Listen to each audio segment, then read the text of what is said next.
Subscribe to our YouTube channel and press the bell icon to get the latest updates. अध्यक्ष जी और पूरी जो यहाँ की कमेटी है और जो सब लोग यहाँ मंच पे मौजूद हैं, हमारे मीडिया प्रभारी हैं, उनका बहुत बहुत धन्यवाद करना चाहता हूँ कि लगातार वो एक बेहतरीन कोऑर्डिनेशन कर रहे हैं, चाहे प्रेस कॉन्फ्रेंस हो, यात्रा हो, खाने पीने का इंतजाम हो या रहने का हो। तो आप सबका बहुत बहुत धन्यवाद। और आज के इस प्रेस कॉन्फ्रेंस में हम मुख्य रूप से एक मुद्दे पे चर्चा करेंगे और इस मुद्दे पे हम लोग लगातार बात कर रहे हैं, लेकिन मुझे लगता है कि जितनी बातचीत हम लोगों ने की है उससे ज़्यादा बीजेपी ने इस यात्रा के ऊपर हमले किए हैं। तो बार बार उन हमलों को लेकर के जवाब देना और उनके हमलों में सच्चाई क्या है और झूठ क्या है, इसका स्पष्टीकरण करना ज़रूरी है। तो आज के प्रेस कॉन्फ्रेंस का मुख्य जो सवाल है, जो मुख्य मुद्दा है, वो है भारत जोड़ो यात्रा के ऊपर आरएसएस बीजेपी के द्वारा किया जाने वाला हमला। अब हम यहाँ पे एक शब्द इस्तेमाल कर रहे हैं, आरएसएस और बीजेपी। ये शब्द हम इसलिए इस्तेमाल कर रहे हैं कि पिछले कुछ दिनों में हमने ये महसूस किया है कि एक बात भुलाने की, भटकाने की कोशिश की जा रही है। अक्सर आजकल चाय की दुकान पे, बसों में, ट्रेनों में, व्हाट्सएप ग्रुप पे एक चर्चा शुरू हुई है कि जब आरएसएस के लोग राहुल जी के ऊपर हमला नहीं कर रहे हैं तो राहुल जी बार बार आरएसएस का नाम क्यों ले रहे हैं। गुड़ का गाछ तो आरएसएस ही है ना। ऐसा तो हो नहीं सकता है कि आप गुड़ खाएं और गुलगुल्ले से परहेज करें। ये जो भ्रम की स्थिति पैदा की गई है, इसमें कुछ भी सच्चाई नहीं है। आरएसएस और बीजेपी में कोई फर्क नहीं है। बीजेपी जो हमला कर रही है वो हमले आरएसएस ही करवा रही है और इसको हम लोग अलग अलग तरीके से नहीं देखते हैं। हालांकि इस बात का जयराम जी ने भी स्वागत किया, हमारे पार्टी के तमाम वरिष्ठ नेताओं ने स्वागत किया कि राम मंदिर के पुजारी ने भारत जोड़ो यात्रा का स्वागत किया। तो इसका हम लोगों ने स्वागत किया कि बहुत अच्छी बात है। और हमने कहा कि जो लोग आना चाहते हैं, भारत जोड़ो यात्रा का दरवाजा सबके लिए खुला हुआ है। हमारे मन में किसी के प्रति कोई नफरत नहीं है, द्वेष नहीं है। जो लोग भी इस देश से प्यार करते हैं, इस देश के संविधान में उनको भरोसा है, इस देश की विविधता और एकता, जिसको कहते हैं यूनिटी एंड डाइवर्सिटी, और जो यूनिटी की डाइवर्सिटी में बिलीव करते हैं। सिर्फ इसकी बात नहीं है कि हमको डाइवर्सिटी में यूनिटी चाहिए, यूनिटी की डाइवर्सिटी को भी हमको रिस्पेक्ट करना पड़ेगा, क्योंकि हम इस दौर में जी रहे हैं जहां अलग अलग तरह के चॉइसेस हैं, अलग अलग तरह का लाइफ स्टाइल है। और ये जो हमारी विविधता है वो हमारा सबसे बड़ा स्ट्रेंथ है। और आप किसी भी एग्जाम्पल को उठा करके देख लीजिए। आप हमारे देश की हॉकी टीम को देख लीजिए, अभी हॉकी का वर्ल्ड कप होने वाला है, हॉकी का मैच चल रहा है। आप हमारी क्रिकेट टीम को उठा करके देख लीजिए, आप हमारे देश की ब्यूरोक्रेसी को उठा करके देख लीजिए, आप हमारी देश की सेना को उठा के देख लीजिए, आप हमारे देश के बिजनेस जो पर्सन्स हैं उनको देख लीजिए। हर फील्ड में हमारे पास डाइवर्सिटी है और ये हमारा सबसे बड़ा स्ट्रेंथ है। तो जो लोग भी इस देश की डाइवर्सिटी में बिलीव करते हैं, इस देश के मल्टीकल्चरलिज्म में बिलीव करते हैं, इस देश के कॉन्स्टिट्यूशन में बिलीव करते हैं, इस देश के लोग आपस में प्यार से रहें, इस भावना में भरोसा रखते हैं, जो लोग संविधान पर विश्वास रखते हैं, देश से प्यार करते हैं, वो सब लोग इस यात्रा में आ सकते हैं। लेकिन आप लोगों ने देखा होगा कि पिछले दिनों यह चर्चा बड़ी जोर शोर से चली। दो तरह के जो है न्यूज आने शुरू हुए। एक, जब मोहन भागवत जी का इंटरव्यू आया तो कुछ लोगों ने हेडलाइन इस तरह से बनाया कि राहुल गांधी का जवाब दिया मोहन भागवत जी ने। और कुछ लोगों ने यह चर्चा शुरू की कि आरएसएस तो स्वागत कर रही है यात्रा का, तो फिर आरएसएस के ऊपर जो है क्यों हमला किया जा रहा है। पहली, हम आरएसएस और बीजेपी को अलग अलग नहीं देखते हैं। हमारी समझदारी में आरएसएस जड़ है, बीजेपी उसका फल है। ये भ्रम हमारे मन में नहीं है। भले वो कहते हो कि हम सांस्कृतिक संगठन हैं, लेकिन उनकी पूरी की पूरी विचारधारा राजनीति पर आधारित है। और इस बात को हम यहां स्पष्ट करना चाहते हैं कि धर्म देश का है, सांप्रदायिकता देश का नहीं है। आरएसएस धर्म के प्रतीकों का इस्तेमाल करके सांप्रदायिक राजनीति कर रही है। उसका धर्म से कोई लेना देना नहीं है। जैसे दही दूध से बनता है, लेकिन दही दूध नहीं होता है। दोनों की प्रकृति अलग अलग होती है, नेचर अलग अलग होता है। कोई भी धार्मिक व्यक्ति किसी का खून बहाना, किसी को मारना, किसी के ऊपर हमला करना, नफरत फैलाना, इस तरह की चीजों का समर्थन नहीं करता है। धर्म के प्रतीकों का इस्तेमाल करके अगर राजनीति की जाती है, जब राजसत्ता और धर्म को मिलाया जाता है, तो वो धर्म नहीं है, वो राजनीति है। इसीलिए हमारी नजर में आरएसएस सांस्कृतिक संगठन नहीं है। सांस्कृतिक प्रतीकों का इस्तेमाल करती है अपने राजनीतिक लाभ के लिए। जैसे स्वयं उन्होंने कहा कि सनातन धर्म सबसे प्राचीन है, तो सनातन धर्म का डेट जो है वो 1925 से तो नहीं शुरू होता है, वो तो हजारों साल पुराना है। मतलब आरएसएस के बनने से पहले भी धर्म था और आरएसएस के बाद भी धर्म रहेगा। इसका मतलब आरएसएस का धर्म से कोई लेना देना नहीं है। बस वो धर्म के प्रतीकों का इस्तेमाल करते हैं कि उस धर्म में आस्था रखने वाले लोगों का जो राजनीतिक विचार है उसको प्रभावित किया जा सके। जैसे अगर किसी खास पहचान के आधार पर राजनीति होगी, तो उस पहचान को रखने वाले जो लोग हैं उनका वोट लेना आसान हो जाएगा। इसीलिए आप लोग आजकल के जो जितने नारे हैं उसको ध्यान से सुनेंगे तो उसमें क्या कहा जाता है, उसमें क्या बोला जाता है और उसमें अक्सर क्या की जाती है। देश का जो बुनियादी सवाल है, रोजी रोटी, कपड़ा, मकान, शिक्षा, स्वास्थ्य, सड़क, बिजली, पानी, उसको भटका दिया जाता है। और ये अंग्रेजों की चाल है, यह भी हमको समझना पड़ेगा। बतौर भारतीय राष्ट्रीय कांग्रेस हमको इस बात का गर्व है कि हम इस देश की आजादी के लिए अंग्रेजों से संघर्ष किए, देश को आजादी मिली, कदम दर कदम बढ़ा करके लड़खड़ाते हुए, संभलते हुए देश हमारा आज इस मुकाम पे आकर के खड़ा हुआ है, जहां उस संविधान के दम पर देश का एक व्यक्ति जो कहते थे कि हम चाय बेचते थे, वो देश के प्रधानमंत्री बन पाए हैं।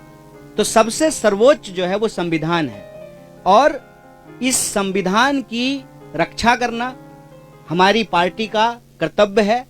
और ये प्रश्न जो है हम पूछना चाहते हैं आरएसएस और बीजेपी से कि आप बताइए कि आप संविधान को मानते हैं कि नहीं मानते हैं। अगर आप संविधान को मानते हैं तो फिर आप नहीं तय कर सकते हैं कि इस देश में रहने वाले 135 करोड़ लोग किस तरह से अपना जीवन जिएंगे, कौन कैसे पूजा करेगा, कौन कैसे अपने धर्म का पालन करेगा, कौन कैसे अपना जीवन यापन करेगा, इसको देश का संविधान तय करेगा, कोई व्यक्ति तय नहीं करेगा। और आपकी जानकारी के लिए मैं आपसे साझा करना चाहता हूं कि जब श्री अटल बिहारी वाजपेयी जी की सरकार बनी थी तो ऑलरेडी उन्होंने संविधान को बदलने की इच्छा जाहिर की, रिव्यू कमेटी बनाया था संविधान को बदलने के लिए। हाल के दिनों में भी आपने देखा है कि संविधान के ऊपर लगातार हमले हुए हैं और अब यह बात सामने आई है कि सॉवरेन क्या है। देश का कॉन्स्टिट्यूशन सॉवरेन है, वो सर्वोपरि है, उसी के आधार पे चीजें होंगी। अगर उसमें कोई परिवर्तन करना है, उसकी बात भी उस संविधान के अंदर ही लिखी हुई है। इसीलिए हमारी ये समझदारी है, पहला कि आरएसएस और बीजेपी अलग अलग नहीं है। दूसरा, धर्म, सनातन धर्म, हिंदू धर्म आरएसएस के बनने से पहले भी था, आरएसएस के बाद भी रहेगा। तीसरा, धर्म और सांप्रदायिकता में फर्क होता है। धर्म का इस्तेमाल सांप्रदायिकता की राजनीति के लिए जरूर की जाती है, लेकिन सांप्रदायिकता धर्म नहीं है। और चौथा, इस देश में संविधान सर्वोच्च है। कौन कैसे जिएगा, इस देश का भविष्य क्या होगा, इस देश के नागरिक जो इस देश के भीतर रहते हैं, चाहे वो किसी भी धर्म के हों, वो क्या खाएंगे, क्या पहनेंगे, उनके कर्तव्यों की भी व्याख्या है और उनके अधिकारों की भी व्याख्या है। तो इस संविधान के अनुसार जो नागरिक अधिकार हैं उसको बचाना, संविधान को बचाना भारतीय राष्ट्रीय कांग्रेस की प्राथमिकता है। भारत जोड़ो यात्रा, जैसा कि बार बार जयराम जी भी बोलते हैं कि हर बिंदु को लेकर के, चाहे वो राजनीतिक हो, आर्थिक हो, सामाजिक हो, हर बिंदु को लेकर के चल रही है। इसके अंदर यह बात निहित है कि हम यह सारे जो काम कर रहे हैं वो संविधान के दायरे में कर रहे हैं और हमारी विचारधारा इस देश का संविधान है। और इस देश की संविधान के प्रस्तावना में जो बात लिखी हुई है, हम भारत के लोग भारत को एक प्रभुत्व संपन्न, समाजवादी, धर्मनिरपेक्ष, लोकतांत्रिक गणराज्य, गणराज्य का मतलब होता है कि नागरिक सबसे प्रमुख होते हैं और नागरिक अधिकारों को रक्षा करना हमारा सबसे प्रमुख जो है दायित्व है, जिम्मेवारी है। उस पे अगर कोई भी अटैक या हमला होता है तो हम इस बात को लेकर के कोई कंफ्यूजन में नहीं है कि बीजेपी अलग है, आरएसएस अलग है। अगर बीजेपी और आरएसएस अलग अलग है तो आप मुझे बताएं कि इस बात को प्रचारित क्यों किया जाता था जब प्रधानमंत्री शपथ ले रहे थे कि इन्होंने 42 साल आरएसएस की सेवा की है, ये जो है स्वयं सेवक रहे हैं। तो हमारे दिमाग में ऐसा कोई भ्रम नहीं है। हम दोनों अटैक को एक ही अटैक मानते हैं और यह जो बचाव किया जाना शुरू हुआ है कि नहीं आरएसएस तो हमला नहीं कर रही है, तो उस पर हम यही कहना चाहते हैं, आरएसएस अगर हमला नहीं कर रहे तो बहुत अच्छी बात है, लेकिन आरएसएस की जो विचारधारा है और जो कांग्रेस पार्टी की विचारधारा है वो आपस में विरोधी है, विपरीतार्थक है। वो एक ध्रुव पे खड़े हैं, हम दूसरे ध्रुव पे खड़े हैं। उनमें से आरएसएस के ही कुछ लोगों ने अगर यात्रा की स्वागत किया है तो हम उसका स्वागत करते हैं, लेकिन देश को लेकर के जो उनकी समझदारी है, लोगों को लेकर के जो उनकी समझदारी है, उस समझदारी में और संविधान के अंदर जो बातें लिखी हुई है देश के लिए, लोगों के लिए, उसमें जो है अंतर्विरोध है और हम संविधान के साथ खड़े हैं, संविधान के पक्ष में खड़े हैं। बहुत बहुत धन्यवाद, बहुत बहुत शुक्रिया। अभी कन्हैया कुमार आपसे सवाल लेंगे, पर उसके पहले मैं हमारे पीसीसी अध्यक्ष से गुजारिश करूंगा कि जो पठानकोट में रैली होने वाली है 19 तारीख को, उसके बारे में और कुछ जानकारी दें और भी जो मुद्दे हैं जो भारत जोड़ो यात्रा जो खास तौर से पंजाब में है उसके बारे में भी कुछ कहें आपको। धन्यवाद जयराम जी। कन्हैया जी, एक ਤਾਂ ਅੱਜ ਤੁਹਾਡੇ ਰਾਹੀਂ ਮੈਂ ਪੰਜਾਬ ਦੇ ਲੋਕਾਂ ਦਾ ਧੰਨਵਾਦ ਕਰਨਾ ਚਾਹੁੰਦਾ ਹਾਂ ਕਿ ਬਹੁਤ ਬੇਖੂਬੀ ਦੇ ਨਾਲ ਉਹਨਾਂ ਨੇ ਇਸ ਯਾਤਰਾ ਦਾ ਸਵਾਗਤ ਕੀਤਾ। ਉਮੀਦ ਤੋਂ ਪਰੇ ਸਵਾਗਤ ਹੋਇਆ, ਲੋਕਾਂ ਨੇ ਸਵਾਗਤ ਕੀਤਾ ਔਰ ਅੱਜ ਇਹ ਯਾਤਰਾ ਦਾ 6ਵਾਂ ਦਿਨ ਹੈ। ਹਾਲਾਂਕਿ ਸਰਦੀ ਅੱਜ ਸਵੇਰ ਅਗਰ ਦੇਖਿਆ ਮੈਂ ਡਿਗਰੀ ਤੇ 4 ਡਿਗਰੀ ਟੈਂਪਰੇਚਰ ਸੀਗਾ, ਇਸ ਦੇ ਬਾਵਜੂਦ ਵੀ ਲੋਕ ਸਵੇਰ ਸੜਕਾਂ ਤੇ ਰਾਹੁਲ ਗਾਂਧੀ ਦਾ ਸਵਾਗਤ ਕਰਨ ਵਾਸਤੇ ਉਮੜੇ।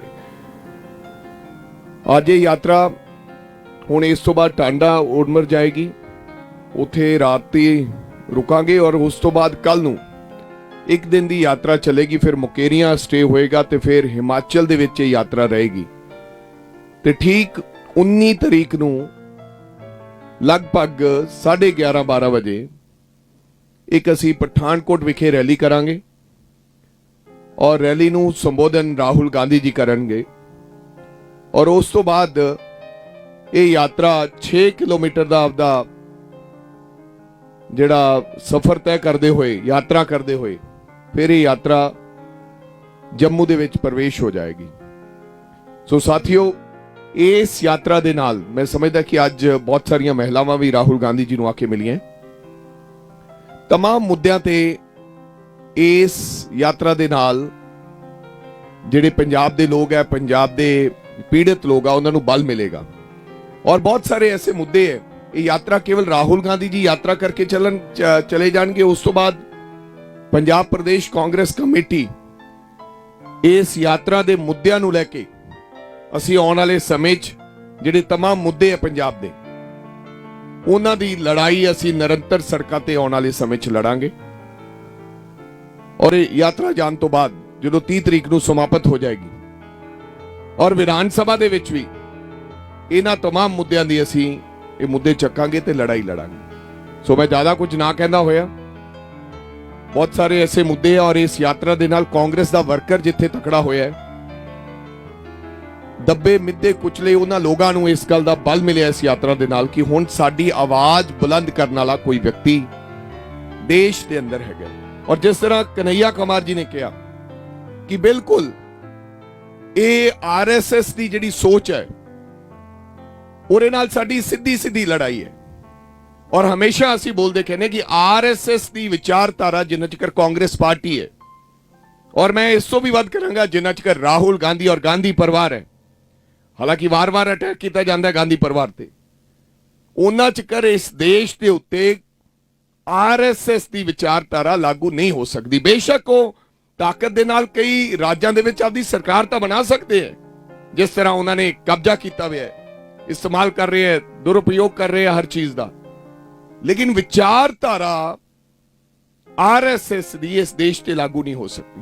और जिस प्रकार हिंदू मुस्लिम की बात करते हैं कीती उन्होंने, कदे कब्रिस्तान ते शमशान घाट दी गल कीती, कदे मंदिर ते मस्जिद दी गल कीती, उसे तरह का जिहड़ा प्रभाव है हुण भी पंजाब दे अंदर इसे तरह का माहौल बनाया जा रहा है। पंजाब नूं तोड़न दी गल कीती जा रही है, पंजाब दे विच उसे तरह के हालात बनते जा रहे हैं। ਅੱਜ ਕੋਈ ਸਿੱਖ ਦੀ ਗੱਲ ਕਰਦਾ, ਕੋਈ ਹਿੰਦੂ ਦੀ ਗੱਲ ਕਰਦਾ, ਕੋਈ ਚਰਚ ਦੀ ਗੱਲ ਕਰਨ ਲੱਗ ਪਿਆ। ਸੋ ਇਸ ਤਰ੍ਹਾਂ ਦਾ ਜਿਹੜਾ ਕੰਮ ਪੰਜਾਬ ਦੇ ਵਿੱਚ ਵੀ ਚੱਲ ਰਿਹਾ ਉਹ ਪੰਜਾਬ ਦੇ ਵਾਸਤੇ ਚੰਗਾ ਨਹੀਂ ਹੈ। ਸੋ ਇਹਨਾਂ तमाम ਮੁੱਦਿਆਂ ਦੇ ਵਾਸਤੇ ਅਸੀਂ ਬਿਲਕੁਲ ਛਾਤੀ ਢਾ ਕੇ ਅਸੀਂ ਇਹਨਾਂ ਦੀ ਲੜਾਈ ਲੜਦੇ ਰਵਾਂਗੇ। ਤੁਹਾਡਾ ਸਾਰਿਆਂ ਦਾ ਬਹੁਤ ਬਹੁਤ ਧੰਨਵਾਦ, ਤੁਸੀਂ ਇੱਥੇ ਆਏ। ਕਿਸੇ ਪ੍ਰਕਾਰ ਦੇ ਕੋਈ ਸਵਾਲ ਹੈ ਤੁਹਾਡੇ ਕਨਈਆ ਜੀ ਤੋਂ, ਜੈਰਾਮ ਜੀ ਤੋਂ, ਮੇਰੇ ਤੋਂ ਤਾਂ ਪਲੀਜ਼ ਤੁਸੀਂ ਕਰ ਸਕਦੇ ਹੋ। ਧੰਨਵਾਦ।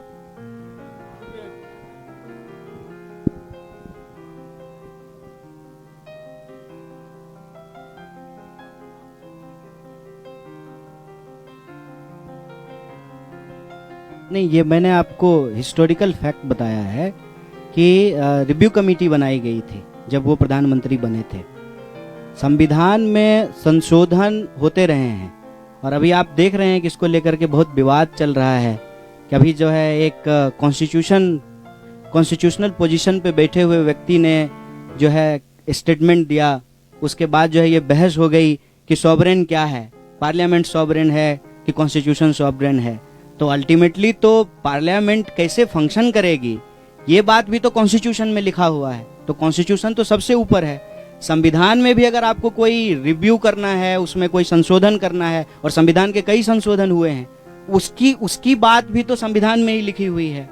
तो हमारा पॉइंट ये है कि जब ये कहा जाता है किसी संगठन के प्रमुख के द्वारा कि कोई इस देश में कैसे रहे, डरे कि ना डरे, तो प्रश्न ये खड़ा होता है कि वो व्यक्ति खुद किसको मानते हैं, वो व्यक्ति खुद संविधान को मानते हैं कि नहीं मानते हैं।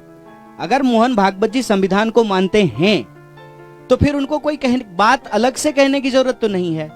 संविधान में हम कैसे रहें, एक नागरिक के क्या अधिकार हैं और क्या कर्तव्य हैं, यह साफ साफ लिखा हुआ है।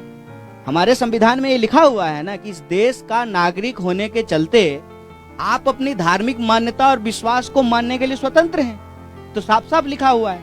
तो अलग से ये बात कहने की जरूरत क्यों पड़ रही है?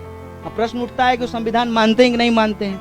अगर नहीं मानते हैं तो फिर उनकी सरकार जो है बीजेपी की, उसको इमीडिएटली बाहर हो जाना चाहिए, क्योंकि वो सरकार तो संविधान के तहत बनी है, चुनाव के तहत बनी है, लोगों ने वोट दे करके बनाया है, और कसम भी तो संविधान का ही खाए होंगे ना।